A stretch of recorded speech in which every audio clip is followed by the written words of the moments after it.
Nguyễn, người phụ trách chương trình Vietnamese Channel. Thưa quý vị, chương trình Vietnamese Channel nhằm giới thiệu quý vị những sinh hoạt đoàn thể cộng đồng liên quan đến sức khỏe. Thưa quý vị, thì hôm nay là một ngày rất là đẹp trời. Thì tôi được hân hạnh nói chuyện với một người chuyên gia về dinh dưỡng. Thì bà Esther, bà là một người chuyên giáo dục về bệnh tiểu đường, được chứng nhận, và đồng thời là bà có nhiều năm làm việc trong các cơ sở y tế và cơ sở được dược phẩm nội viện và ngoại trú.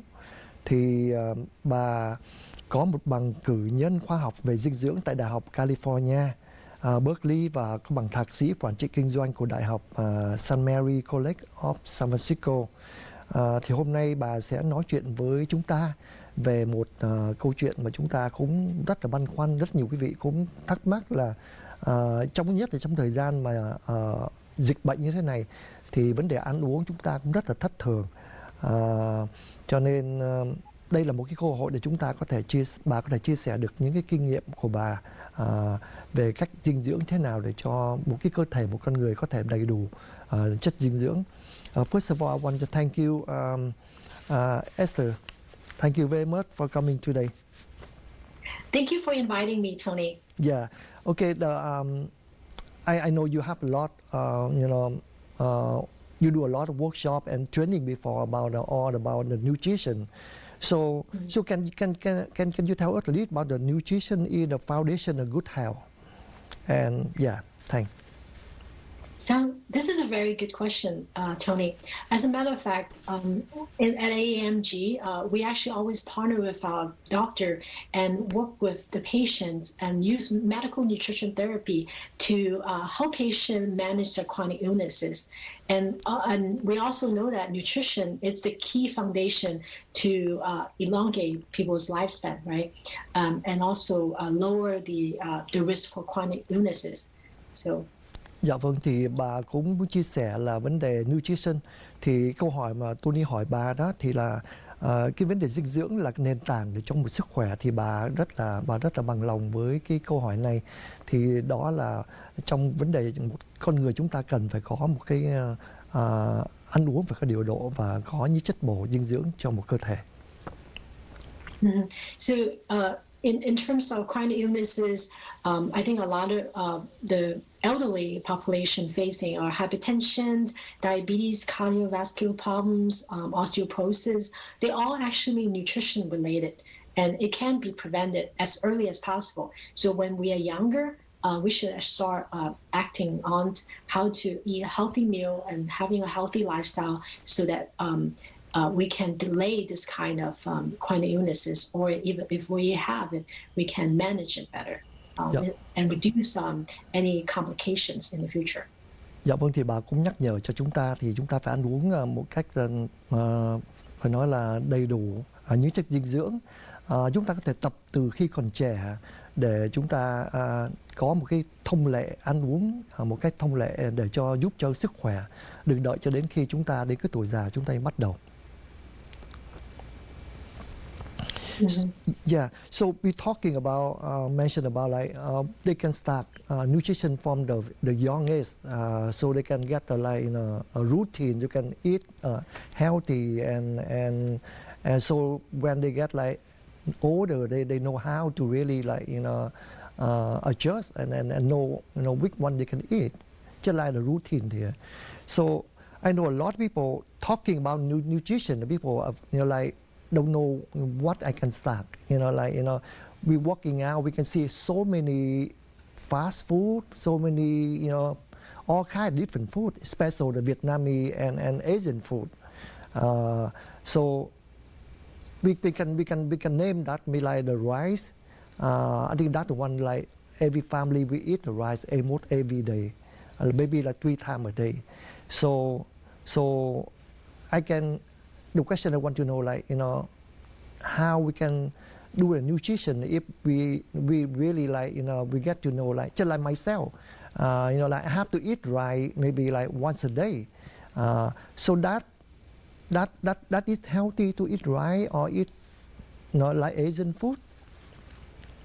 Yeah, that's a good question, and I think a lot of people are concerned about that.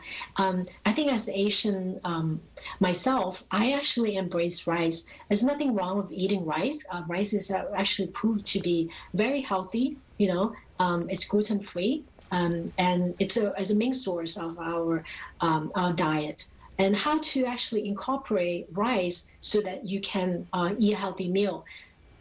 So I'm going to define it, and so that you Ok. can have a Dạ. good model.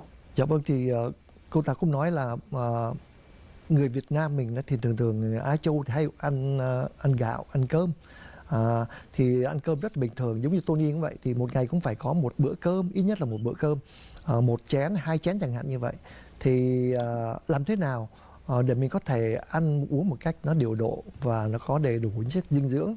Thì cô Esther có nói là cơm không có gì là phải lo lắng cả, mình có quyền ăn cơm, nhưng mình làm cách nào để mình có thể điều độ và giữ được những cái chất để có một cái cơ thể mình có thể phải nói là khỏe mạnh. Thì cô Esther sẽ đi vào từng phần cho chúng ta. Mm-hmm. So there's only two key points. One is quality and quantity. So I think a lot of Asian tend to have a lot of starch, a lot of rice noodle or rice. Usually the quantity is really big. So the second one is the quality. So we don't. I think we can have white rice, but limit the amount of white rice and also the time, the frequency having white rice. So quality, I would encourage people incorporate like other different colors, non-processed rice. It could be, I think it could be brown rice, which is non-processed, and then it could be actually red rice. It could be purple rice. There's many other rice that already showing in the grocery store. We can actually try to incorporate those whole grains in our diet. So I would really want to challenge people using, managing the quality and quantity in the meal. Dạ That's vâng. a good first start.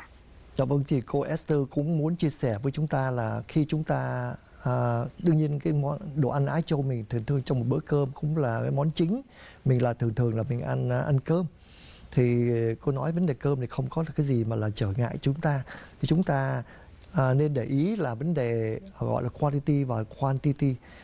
Quantity và quantity đó là chất lượng mình ăn bao nhiêu, với số lượng mình ăn bao nhiêu. Thì mình đừng có ăn nhiều quá như là mình mong muốn, đôi khi cái bụng mình đòi hỏi là mình ăn thật là nhiều. Thì mình có thể mình giữ khoảng cách làm sao mình ăn vừa điều độ, và có thể thay vì mình ăn cơm gạo trắng, cơm trắng thì mình có thể mình đổi qua, mình thử đổi qua những cái gạo như gạo đỏ, gạo nâu, những cái chất mà có thể giúp cho chúng ta, bởi nói là nó cũng có đầy đủ chất dinh dưỡng nhưng mà nó không làm cho chúng ta béo phì. Đó là những cái vấn đề mà chúng ta nên để ý và chúng ta nên quan sát chúng ta ăn những cái gì.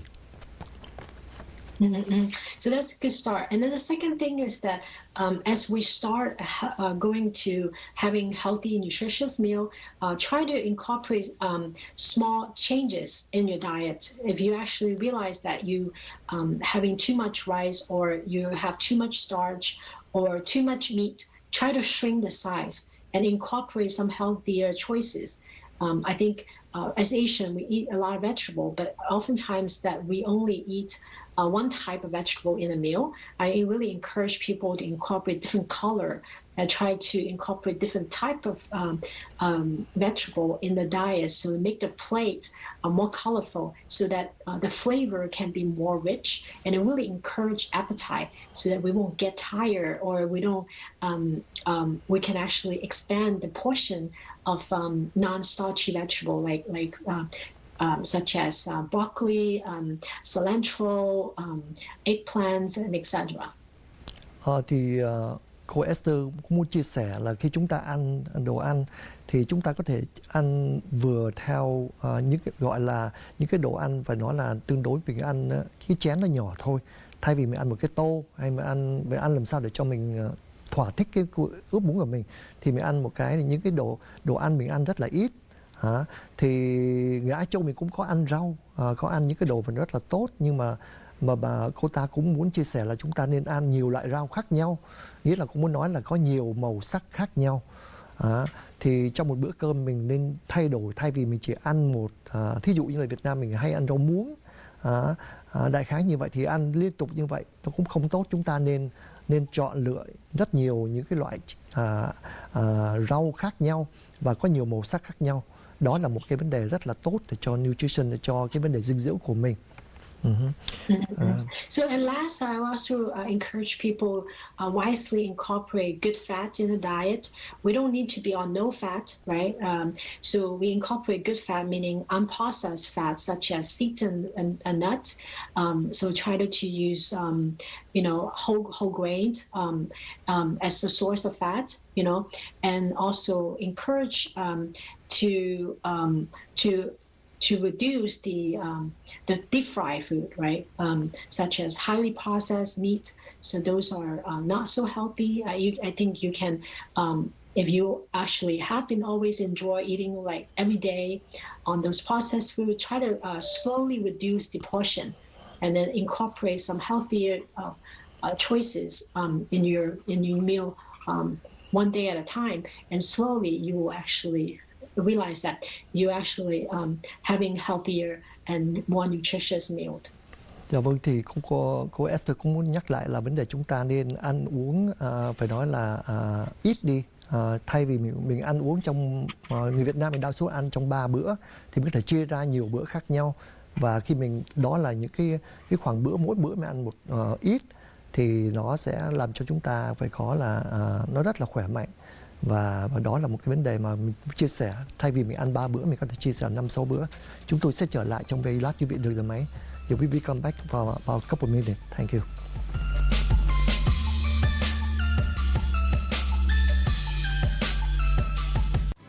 I'm Cara Anderson, your host for Nightcap, a music and entertainment show for the adult contemporary. On Nightcap, we feature R&B, easy listening videos with exclusive interviews, exotic drink recipes with the Mix Maven, prizes, and giveaways. Join us Saturdays at 11:30 p.m. on Nightcap. Make sure you put the kids to bed.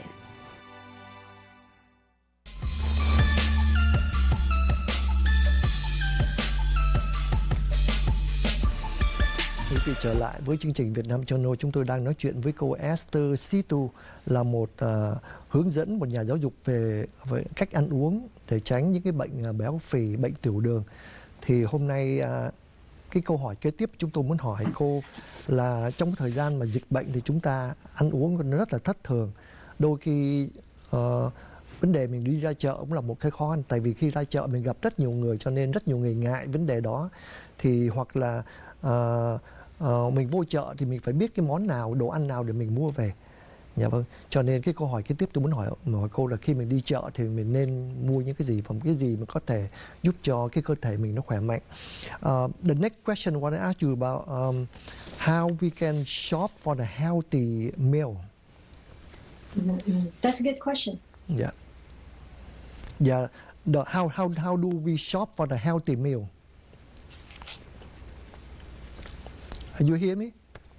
Oh, sorry. Yeah. So this is a good question, Yeah. Tony.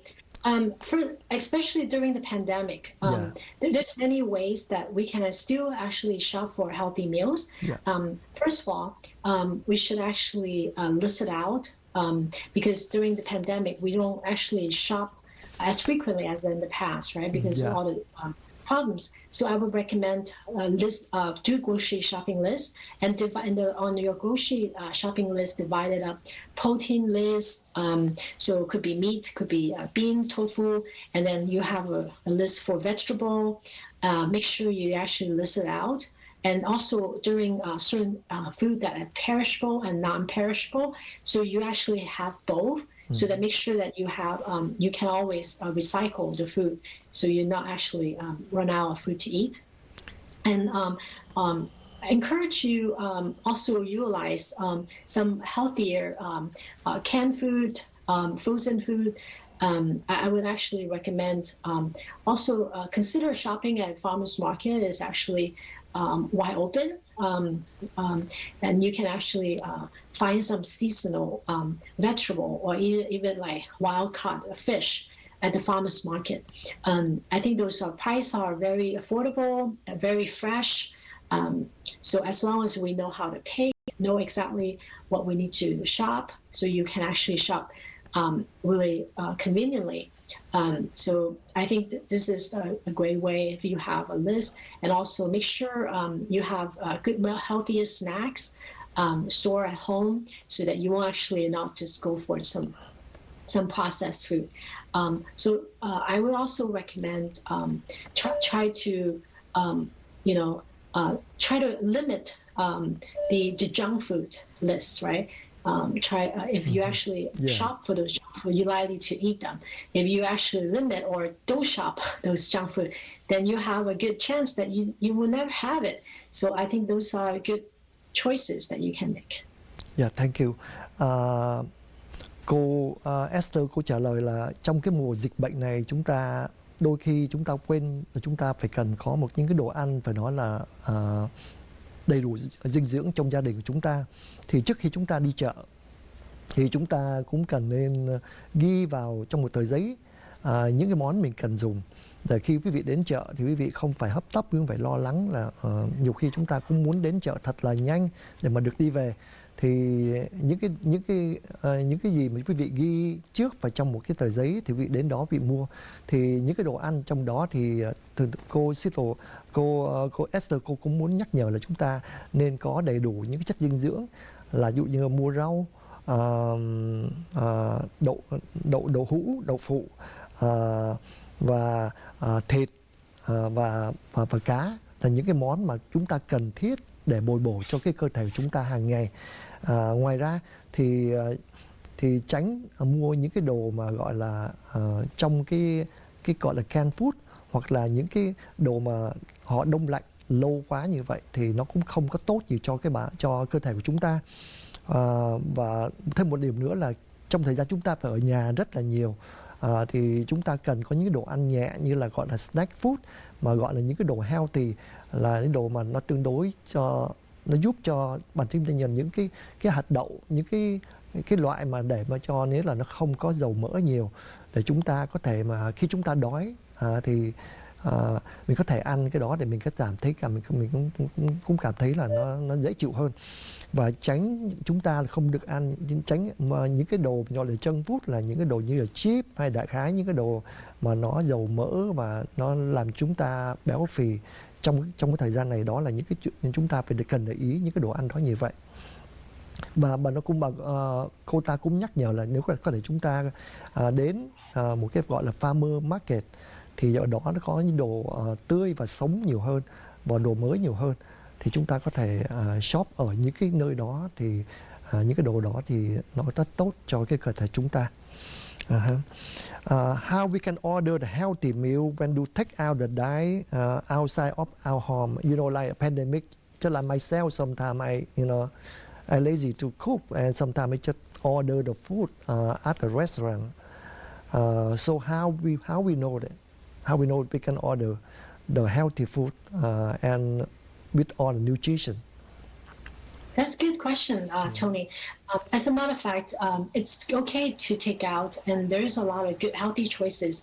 I would like to focus on the food that are steamed, low in sodium. A lot of times that certain food have with heavy sauce or like a heavy dressing, you can actually encourage them to put it on the side, not all over the food, so that you don't actually not gonna, you actually, by doing so, you can consume less fat and less sodium. Dạ, thì bà nói vấn đề trong cái thời gian mà dịch bệnh thì chúng ta đôi khi cũng muốn ra nhà hàng ăn, nhưng mà đôi khi chúng ta cũng không biết và không có được ngồi ở trong cửa tiệm, thì chúng ta đôi khi hay phải nói order đồ mang về, hoặc là mình ra đó mình đứng mình chờ xếp hàng mang về, chúng ta không biết về mình phải mua món gì. Thì thí dụ nếu mình nói mình chọn một cái món gì mà nó là rau chẳng hạn như vậy, là salad gì đó, thì chúng ta cũng nên nói với họ là thường rau thì có gọi là salad dressing, là mình có thể mình tưới lên để mình ăn. Thì chúng ta cũng nên cẩn thận nhắc nhở người ta là cho vào trong một cái lọ, trong một cái hộp nhỏ, thì chúng ta về chúng ta có thể mà thì thay vì họ bỏ vào trước cho mình. Tại vì khi những cái đồ mà gọi đó là những cái nước đó có thể nó rất là nhiều cái chất phát ở trong đó, thì nó cũng không tốt cho cơ thể chúng ta. So in addition to that, focus on making sure that what you order has also plenty of vegetable, adequate protein, and the right portion of starch, so that you can actually have a really healthy meal. And also, if you actually order starch, try to focus on whole grain. Instead of white rice, maybe you can ask them the option of brown rice or red rice as an alternative. Dạ vâng, thì cô ta cũng nhắc nhở là khi chúng ta order đồ ăn thì chúng ta cũng nên order những cái đồ ăn rau nhiều. Và có thể nếu mà mình phải ăn cơm thì nên chọn những loại cơm mà nâu hoặc là cơm đỏ, thì nó rất ít những cái chất phát ở trong đó, thì đó là một điều rất là tốt. Dạ vâng. Yeah. So we will be back maybe like about 2 minutes. So we will ask you more about question about why should most Asians know about the nutrition, and if you can give me maybe like some idea if like myself, if I go to an Asian restaurant, what idea I have to pick and to help my nutrition. Okay.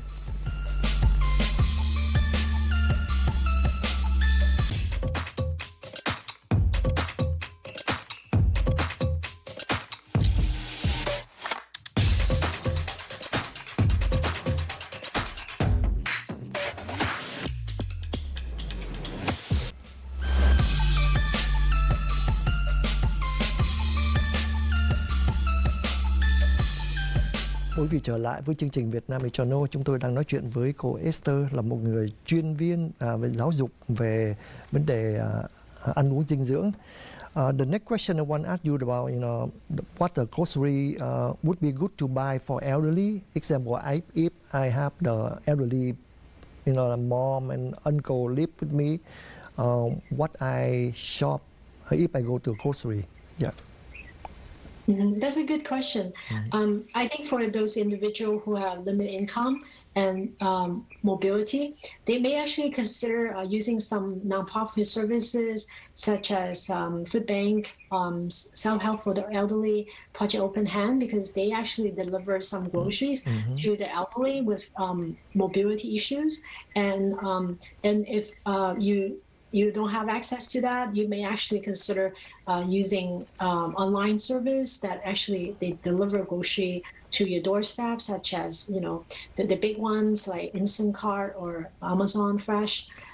In addition to that, I would highly recommend try to using some. I think people can consider using frozen food or even canned food, just to make sure that you have enough food, like balanced food at home. So I think just like many individuals in San Francisco, I always stock up some healthy salmon or tunas in my pantry, so I can always have access to good quality protein. And sometimes I also purchase the healthy and low sodium canned food. Right, canned food is great source, especially you lazy of cooking. You can pop the can and microwave it. As long as you can, season the right thing, it can be very healthy and nutritious. Ok, thì cô ta cũng nhắc nhở khi mà chúng ta đi chợ để giúp đỡ, phải nói là đi mua đồ ăn về nấu cho những người cao tuổi, thì chúng ta cũng cẩn thận mua những cái đồ ăn để cho, phải nói là nó có nhiều chất đạm, chất xơ để cho các người lớn tuổi có thể ăn uống mà vẫn có một cái cơ thể khỏe mạnh. Thì hiện nay trong thời gian mà dịch bệnh thì quý vị cũng biết là những cái chương trình như là Open Hand, chương trình cao Fest, là họ có những cái đồ ăn, những cái trái cây và rau cỏ họ sẽ gửi đến tận nhà cho những người già. Đó là một cái dịch vụ rất là tốt trong thời gian này để cho các cụ, các quý vị lớn tuổi không phải đi ra ngoài shopping, không phải đi ra ngoài đi chợ, mà có thể đồ ăn mang đến tận nhà là những cái đồ họ đã đã tuyển chọn tốt. Thì như trong nhà thì chúng ta cũng nên giữ lại một số những cái đồ ăn mà chúng ta có thể giúp đỡ cho các người cao tuổi ăn, như là cá này, hoặc là cá tuna hoặc salmon. Thì mình có đó là mình có thể để trong tủ lạnh để cho quý vị nào khi nào mình không có thể ra ngoài được thì đó là có thể họ dùng cái đó để họ có thể nấu trong nhà. Đó là những cái dịch vụ, những cái đồ ăn mà rất nhiều dinh dưỡng để giúp đỡ cho các cụ trong thời gian này. What kind of health of the issue of the Asian experience right now today and relate the nutrition? Because we like people like 50, 60. I heard all the time the people talking about the diabetes, about like overweight, about like heart disease, all kind of stuff. Can you share with us how we can all about that experience you working with? That's a good question, Tony. As a matter of fact, at AMG, and we actually always part of primary care doctor. Currently, we actually have a new provider who speaks very fluently in Vietnamese. Her name is Angela Guan. We partner and create some health education materials on how to help elderly patients prevent diabetes, hypertension, and many other chronic illnesses. We have some healthy food tips on our webpage. I can share with you. People can search at our website, amgdoctor.com, and search Angela Guan. So we partner. There's some materials in Vietnamese, but and for this talk, I want to share a few things. I think people may consider, choosing less processed food, and we have seen that processed food are packaged with a lot of sodiums and high sugar that cause a lot of chronic illnesses that we face today. Dạ, thì cô Esther cũng muốn chia sẻ với chúng ta là khi đa số những người Á Châu mình thì ăn uống rất là, phải nói là ăn những đồ Á Châu rất là nhiều, và trong đó thì cũng có cơm, có những cái chất đôi khi mình ăn nhiều thì nó làm cho cái cơ thể mình nó không có, phải nói là hoạt động một cách bình thường được, cho nên từ đó nó mới ảnh hưởng ra cái vấn đề mà mình bị những cái chứng bệnh như là tiểu đường hay là béo phì. Đó, những bệnh đó thì chúng ta cũng cần tìm hiểu xem là như thế nào. Thì quý vị cũng nhớ là cách đây 1 tháng chúng tôi có phỏng vấn bác sĩ Quang về vấn đề tiểu đường, để chúng ta tìm hiểu thêm về cái bệnh tiểu đường nào. Mình có thể vào những cái trang mạng để tìm hiểu xem cách ăn uống của mình tốt như thế nào, để cho mình có thể trong thời gian mà dịch bệnh chúng ta có thể tự mình nấu ăn, hoặc là khi mà chúng ta phải ra ngoài chợ hoặc là đi mua nhà hàng thì những nhà hàng mua thì mình chọn những món đồ ăn nào để tránh những cái vấn đề đó. Thì so we have only about 30 seconds. Can you read your website again so people can go to get okay. Yeah. So thank you. Can I share?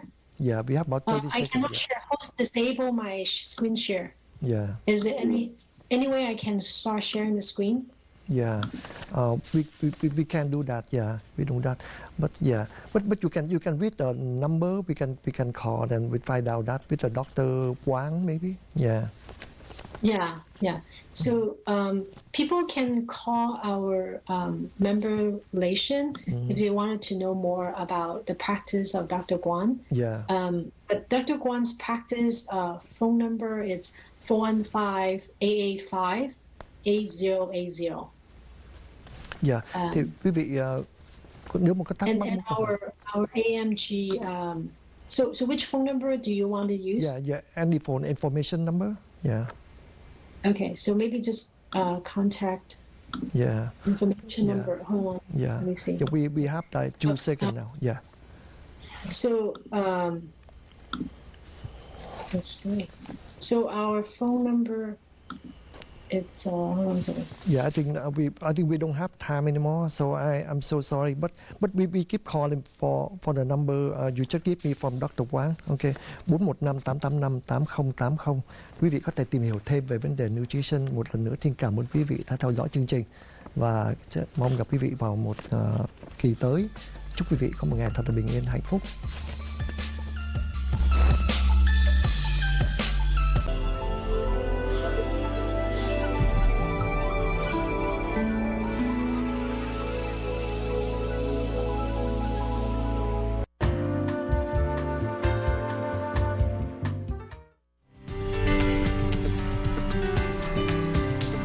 觀眾歡迎收睇《上屆中環》，我係 Mina 李式平。